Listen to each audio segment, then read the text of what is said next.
Well, thank you for having me here today. I understand I'm replacing Justice Sinclair, and it's awfully big shoes to fill because I have absolute respect for Senator Sinclair. So I really feel I'm second or third best to be here tonight compared to Justice Sinclair. I also want to acknowledge the traditional owners of this land, the Algonquin people, and this building and this land is on traditional Algonquin territory, unceded territory. And I think that we all should always acknowledge what land and what territory that we're meeting on. I've been asked to talk about the Truth and Reconciliation Commission. It's quite an honor for me to do that. I was incredibly impressed with the work of the three commissioners of this commission. I know all three of them, and they did a tremendous job. To understand the history, though, and I think we always. I always been told to, when you want to start from the beginning. You know, don't start at the end, don't start in the middle, start at the beginning. So we have to understand why there was a Truth and Reconciliation Commission. And as was said by the previous speakers, you know, Canada had an assimilation policy to assimilate Indigenous peoples through the education system. And part of that system was the residential schools. They would take the children away from their parents, take them many times hundreds of miles away, so they couldn't take them away from their culture, take them away from their families, and to make them Canadians. And this had quite a tragic impact. The children were taken away from their family. They cut their hair, you know, they changed their clothes, they had to be somebody else. They weren't allowed to speak their language. They weren't allowed to practice their culture. They were given a different religion. There were many things happen to these people to try to, as it's quoted, I think it's Duncan Campbell Scott who said that what we want to do was kill the Indian and save the man. That was. These are actual quotes from Canadian government officials, and this went on for about 100 years. You know, and in those schools, not only were there was also abuse. There was physical abuse, you know, psychological abuse, and in some cases sexual abuse. And there are still court cases still pending right now with some of the abuses that have taken place in these schools. The Truth and Reconciliation Commission could not deal with criminal issues. That was part of their, unfortunately, not part of their mandate. So there's another process to take care of some of those issues, you know. But I also want to state that not only I was lucky. I did not go to residential school. That was the generation before me in my community. However, I went to what was called the Indian Day Schools, which is so I went to school during the day and I came home at night. But the policy was still the same. The curriculum was still the same in those schools. So when I went to school, I was not allowed to speak my language. I learned nothing about my culture, and also it was somehow embedded in my parents' mind as well, because my parents were fluent Mohawk speakers, but they would not speak to me and did not teach the Mohawk language. It was somehow they learned that speaking the language is not going to help me get a job, or it's not going to help me in the future, and also might spare me some grief, spare me from discrimination that I would face in the general society. So the damage that was done by the policy was not just with residential schools, but every single Indian person that went to any school that was run by the Canadian government for over 100 years. Today, of course, it's different, but the damage is still done. So there were many lawsuits that Indigenous people, there were hundreds actually, that were made against the Canadian government for the abuses in schools. So as a result of an out-of-court settlement, the Truth and Reconciliation Commission was created. And they had a mandate to look into the study, what happened in those schools, and also to make recommendations on how to reconcile the damage that was done for these schools. And these are the three commissioners in a picture here, if you can see them. The picture is not it's too bright in here. In the center is Justice Sinclair, who was supposed to be here today. And on one side is Wilton Littlechild, and on the other is Mary Wilson. And the three of them were the three commissioners that were asked to look into the situation of residential schools, its effects, and to come up with recommendations. So, and they did, and it took them 4 or 5 years. There were some problems. I want to go to the very end of this. Where am I? In their report, Justice Sinclair was very clear that this was not an accident, what happened, that it was deliberate, and that he called it cultural genocide, what was perpetrated against the indigenous peoples. Cultural genocide is a destruction of those structures and practices that allow the group to continue as a group. And that's basically the same definition as genocide. You take the word cultural out, and that's the same definition of genocide. You can look it up in the genocide Convention Against Genocide. The language is the same, the purpose is the same. I can give you a little side story. In the development of the UN Declaration on the Rights of Indigenous People, the original draft that was completed in 1993, in the article that deals with convention, it talked about genocide and ethnocide. And because we felt that some people only identify genocide as killing bodies, bullet riddled bodies, mass graves, ovens, gas ovens. That's what people think of genocide. But there's other kinds of genocide, and one of them was the destruction of the language and culture, and the beliefs of a people. So we had ethnocide in the Declaration. But however, states didn't like that, and in 2004, in the negotiations on the Declaration, states took out the word ethnocide because there's no legal definition. There's no law against ethnocide. There's a law against genocide, but there's no law against ethnocide. So they argued to take the word ethnocide out of the UN Declaration on the Rights of Indigenous Peoples. But the definition of genocide is the same. It's still the same as this. So the commissioners felt very strongly that the residential schools was an act of genocide to indigenous peoples. Now there are 94 calls to action, and I want to compliment the commissioners on that word, call to action. Because there's been dozens of commissions, as you know, dozens of reports that the governments make, and they take those reports and they take their recommendations and they put them on the shelf, never to be considered, never to be looked at again. The Royal Commission on Indigenous Peoples is a good example. $56 million was paid on that commission. Books were written, and they're all sitting on the shelf gathering dust.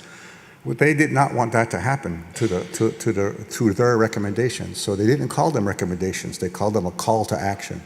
And that was brilliant, because now people have taken up that cause. And instead of looking at recommendations, now this is a call to the government and a call to the Canadian people. You got to do something. This is what we want you to do. And that was, I thought that was one of the best things that they've done, and that's changed the culture, really, of commissions and made this into an action-oriented document and not just something to read and sit on the shelf. So this is, so I guess I'm asking you also, with that message, is that you listen to the call and you take action on whatever you can on those 94 calls to action. There's also a controversy about what is reconciliation, because there's some people, there's different disputes about what is reconciliation, but they made it clear what their definition is about establishing and maintaining a mutually respectful relationship between the Aboriginal and non-Aboriginal peoples in this country. In order for that to happen, there has to be awareness of the past, acknowledgement of the harm that has been inflicted, atonement for the causes, and action to change behavior. And that is the most that's fundamental to this action. And you'll notice, of course, the Canadian government, Prime Minister Trudeau talking about a new relationship, a nation-to-nation relationship, getting rid of the Indian Act, all of these wonderful statements. But the problem is that after 150 years of discrimination against Indigenous peoples, there's what I would call institutionalized racism that is embedded into all the institutions in Canada, whether it's legislation, policy, it's in the government, it's in our education institutions, our cities, provinces. It's so ingrained, the racial discrimination against Indigenous people is so ingrained that you can't see it. But we, as Indigenous, we feel it, and we understand it. And maybe some people don't realize that there's racism and discrimination because you don't see it from our perspective or our point of view. Some people are still get annoyed when we say that this is traditional unceded Algonquin territory. And that pisses some people off because they say, no, this is Canada. Yeah, there are some things in history that you got to realize. And the Algonquins and they'll say that this is, Canada never paid for this land. Canada never settled this issue here. And doesn't mean they're anti-Canadian. But it also sounds like Canada is anti-Algonquin. So those are the kinds of deep embedded issues that we have to deal with that you won't see in legislation, but that is in the Canadian culture. It's Canadian culture that has to change. The one article, call to action. I call the articles. I speak with a declaration too much UN speak. Call to action 43. We call upon federal, provincial, territorial, and municipal governments to fully adopt and implement the United Nations Declaration of the Rights of Indigenous Peoples as a framework of reconciliation. And the same thing goes to on the 44, asking the government to develop an action plan and strategies for other concrete measures to achieve the goals of the UN Declaration. Some of you have it on your tables, that little booklet there, and there's 46 articles in the UN Declaration. There's a really strong correlation between the UN Declaration and the 94 calls to action. Anything that you see in the calls to action, you'll see in the UN Declaration and vice versa. Because the UN Declaration is a roadmap on how to apply Indigenous peoples in a domestic situation. One of the most fundamental issues that created the impetus to have a UN Declaration was that Indigenous peoples were not recognized as peoples, as equal to all other peoples. Indigenous peoples did not have a right to self-determination. When I first went to the UN in 1987, that's what we were hearing. We were hearing that from states. We're hearing that also from some academics. They're saying that we are less, that Indigenous peoples aren't equal to all other peoples. We're less than other peoples. And that's why this is Crown land and not Algonquin territory. That's the fundamental differences and what we have to fight against in the UN system and states and academia as well, and everything else in between.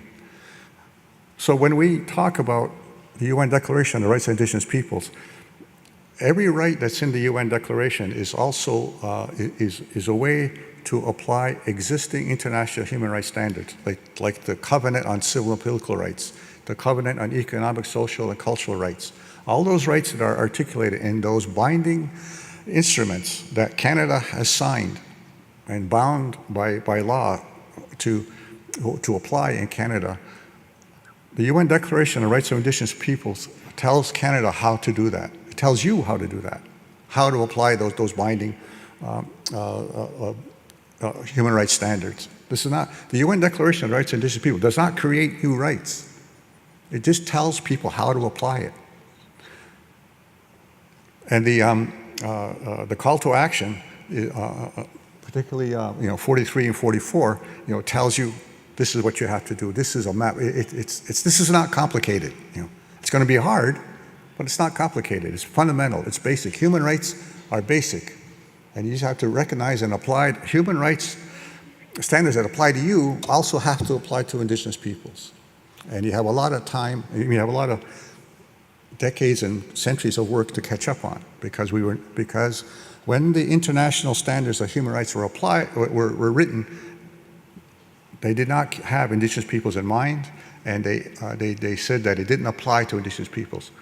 What's his name? John Humphreys is a well-known Canadian who was the original drafters of the Universal Declaration of Human Rights. All right, very well-respected gentleman, and he wrote a really nice document. But in the 1990s, he was asked if does the right to self-determination apply to indigenous peoples. And in his opinion, he said no, it doesn't. So just to give you an idea of the resistance and the depth that we're fighting against. Of course, Mr. Humphreys was wrong, and the world finally realizes that. And when the UN voted on the UN Declaration, which says that indigenous peoples are peoples equal to all other peoples, indigenous peoples have a right to self-determination, Article 3 in the UN Declaration. Humphreys was, decided that he was wrong. But this is one of the most concrete, I think the most applicable calls to action, because it blends the human rights standards from the international level and the calls to action at a domestic level.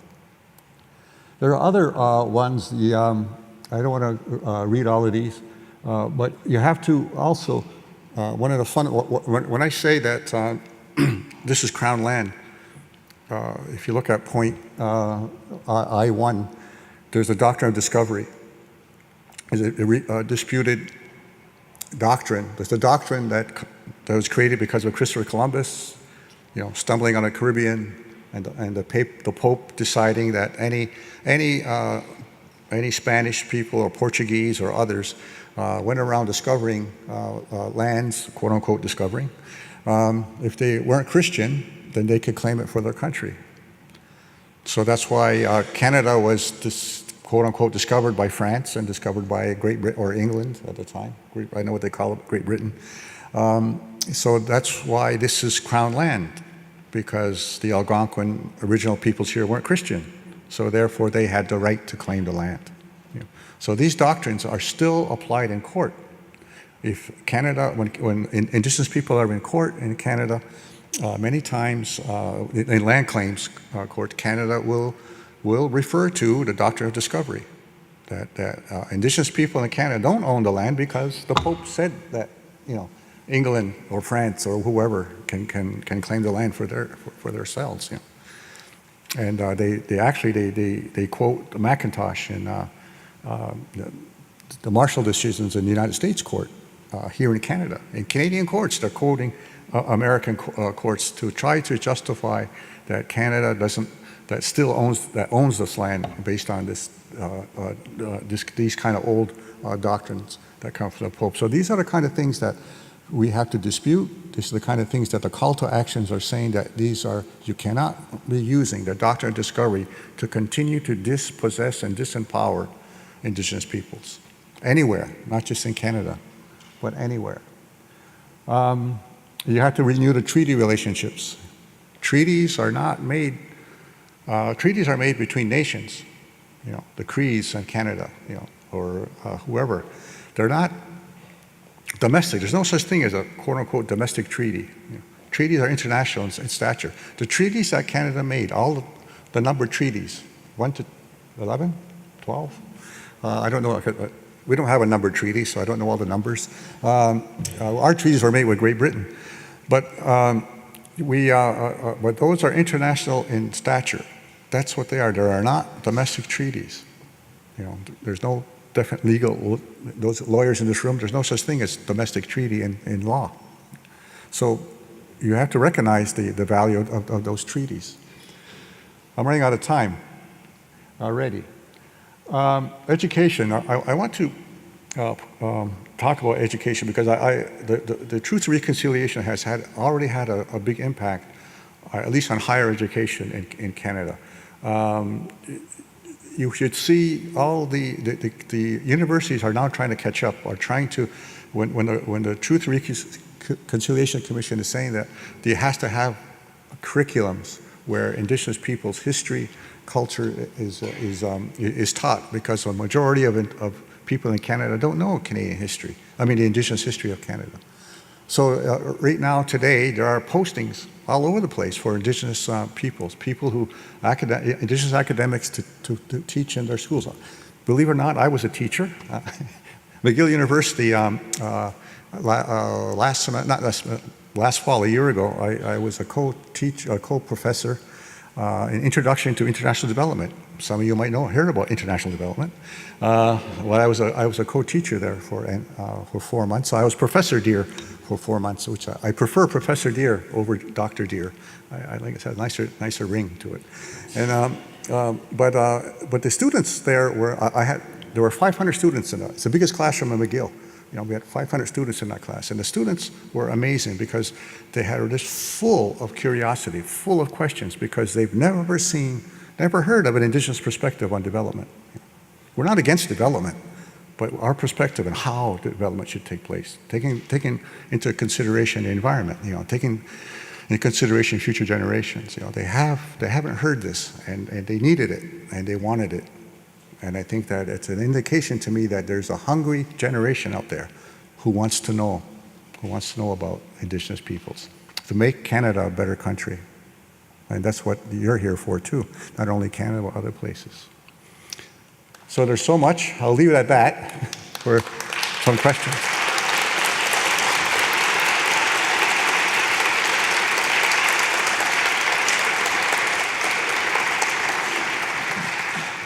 Okay, so we have 5 minutes for questions.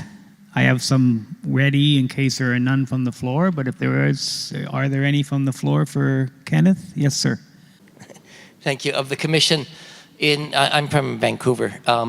In British Columbia, they began to introduce a new curriculum this year in which Indigenous ways of knowing are incorporated into the broad curriculum from kindergarten forward in basic public school. And it's a concept that really surprised me. I only really learned about it in depth because I was accompanying a delegation of Indigenous teachers from Latin America who were meeting with ministry officials. It really is kind of a process that starts incorporating Indigenous approaches to learning into the mainstream system. And I was wondering if you had any observations as an educator and an Indigenous activist on those kinds of processes. Well, is it working? Yeah. I think that the teaching system, or the system that produces teachers, has to also be able to train their own non-Indigenous people about Indigenous issues. I think the training is a big part of it. When we started our own high school in 1978, we had to, we hired non-natives, and they knew nothing. We had to have evening classes for our teachers to teach them about Mohawks and about the Haudenosaunee, about who we are, so that they could be effective. They could understand our kids, because our kids are very nationalistic. I don't know if you ever met Mohawks, but we have a very strong, strong self-identity. And so in order to understand us, the teachers had to learn our history and our worldview. So we had to teach our own teachers who we are, and it came very effective. I think that's what has to happen in the system outside there. And I don't know how much teachers learn I'm not an expert, but I don't know what teaching colleges are teaching teachers today.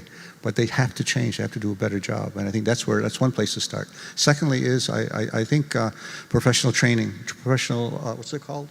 Professional development, I think, is something that needs to happen. I'll tell you what another thing that this on our side, when I tell you what we didn't have, our language was being destroyed. Our biggest asset in the terms of language was school dropouts.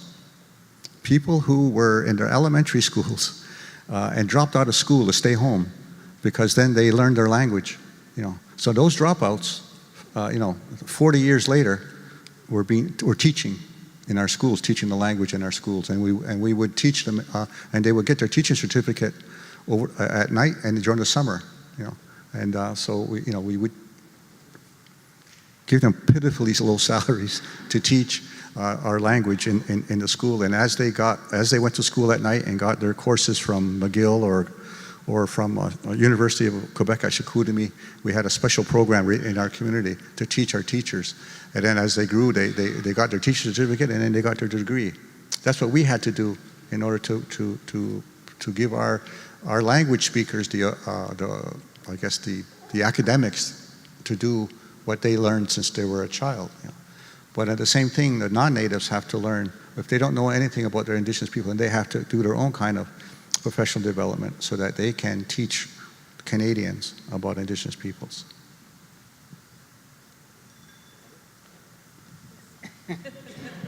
We're getting this. We're getting the sign. Yes. Of course, Julia. As I said in my introduction, we're very keen to figure out ourselves, but would love to hear your ideas on why the calls to action are important for the organizations in this room, for the people in this room who mostly work on international, not only, but mostly work on international development and humanitarian issues outside of the country. Why would you say this is important for us? Because the situation in Canada is not unique. Its indigenous peoples have been dispossessed and disempowered globally. That's why there's a UN Declaration on the Rights of Indigenous Peoples, because it's every country that you have indigenous people are the poorest of the poor in any of those countries. Go to any Latin American country, you know. Go to some African country, of course, Africa and Asia. There's arguments about who's indigenous and who's not indigenous. I don't want to get into that. That's another debate. But everywhere where you will find that the traditional owners of the land are the ones that's been disempowered and dispossessed. It's the same. The same in the United States. It's the same in Mexico. It's the same in Peru. And all of these, everywhere that you go. Australia. Look at Australia. You know. And if you want to look at you think Canada is unique. Look at how. It's worse in Australia. The racism against indigenous peoples, the Aborigines, is worse in Australia than it is here in Canada. You know. So that's why you should really pay attention to the situation. And another thing I want to mention, I don't like this whole idea about about aid or help to developing countries and not to developed countries. Indigenous peoples in developed countries need help. There can't be this whole the divide that indigenous peoples in developed countries are doing fine, you know, and you only should be focused on indigenous peoples in developing countries, you know, and that's the UN standard right now. We Mohawks, for instance, we can't go to the UN to get help from the United States the Development Agency. What's it called? UNDP. We can't go there because we come from a developed country. You know, they say, well, Canada gives you guys millions and millions of dollars. You don't need help from us. Well, that may be true. I'll just use this as an example, but you know, there are some things that we might want to do that the Canadian government won't let us, or you know, there is no funding for, or whatever. Australia, I'll use that as an example as well. There are so much development that Aborigines need to do that development agencies could use some help. As long as they ask, don't force yourself on them. But if they ask for help from indigenous peoples in developed countries, you know, listen to them. You know, don't forget about indigenous peoples in developed countries, and as well as indigenous peoples in developing countries. So that's why I'm glad to speak to you and to encourage you to look at indigenous peoples as you know, in the actual situation that they're in. Okay, thank you. Thank you.